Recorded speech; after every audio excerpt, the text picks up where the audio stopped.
Okay, after the sanding is completed, then we have to decide how much patching is going to be required. Now again, as we mentioned, this particular wall is going to get a full skim coat, but if we did just have a few small nail holes, that's where we'll just use our simple spackling compound. And again, the concern is if we have a lot of several small patches, those patches could end up being shiny. So if we are going to just patch the holes, we'll go ahead and keep that to a minimum, not putting too much spackling and not leaving too much on the surface, not doing a real large area for one little very small hole. Once we've completed the sanding, even though we're dust free and we've vacuum captured most of the dust, we do want to take a damp rag or a small bath towel and wipe down the walls. And we'll just simply just back and forth, and just to take off that fine dust. And this is going to do a couple of things.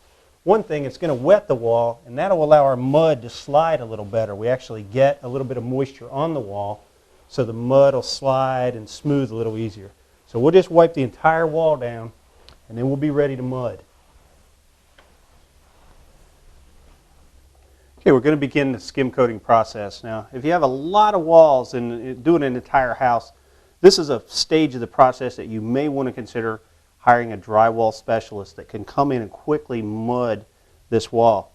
I've got a reasonable skill level, and I'll show you some basic techniques, but basically all we're trying to do is get a nice smooth layer of mud on the wall. We're not going to leave a lot on the wall, so it's really just a process of scooping up a little bit of the mud.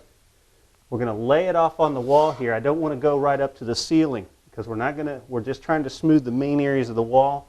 So I don't need a lot of mud up here beside the ceiling where we're going to have to sand.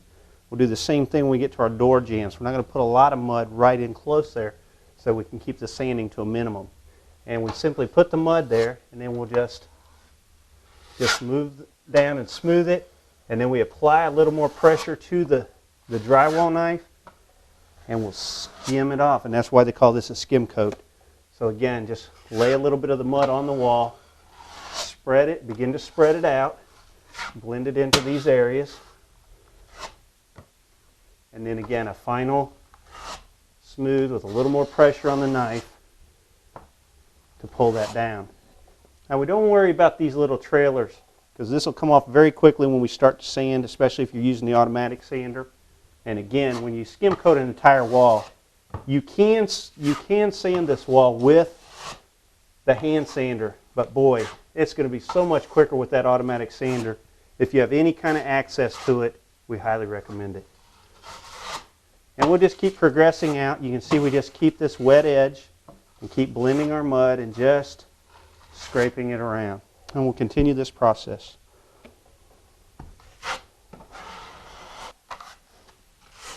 One little tip that can be helpful when you scoop your mud out onto your knife, you may want to take off on the edges, on both edges of the knife, and that way it keeps your mud in the center so it won't have a tendency to rail out over the side. So again, we can take long even strokes, and then again, pressure on the knife and just skimming or buttering the wall with that mud. And we just keep adding mud onto the wall.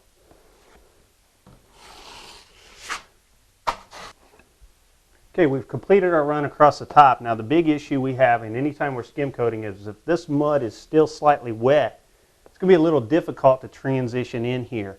So we can do one of two things. We can do the entire room, top half, and then come back and blend that in. Or, in this case, we're using a fast setting mud. We're using a 45-minute mud. This is going to be dry by the time we get back to do the lower half of the wall. So we'll progress on across the wall. We'll come back and do our lower half, and we'll be ready to sand as soon as this dries. One quick tip here, when we're mudding the wall, you can keep from having a lot of these little trails behind your mud if you'll take your drywall knife, load it up with mud, and then actually remove some mud on either end, maybe 2 or 3 inches on either end of the knife. And that way we don't get that extra mud coming out the sides. And so we do a little narrower path using the entire width of the knife. Now if we have a whole lot of skimming to do, we can use a 12-inch drywall knife. Now obviously this one won't fit my pan, so I'm stuck with this small 10-inch knife for this job. So we'll finish skimming out this wall, we'll let it dry, come back and show you the sanding procedures, and we'll be ready to prime and paint this wall. Okay, we've completed the skimming process, and as we allow our mud to dry, that leads us to our next stage of the project, which is to prepare our trim. So we're going to sand the trim, we're going to fill any nail holes or imperfections previously, and then we'll come back and sand the walls and progress to the next stage. Okay.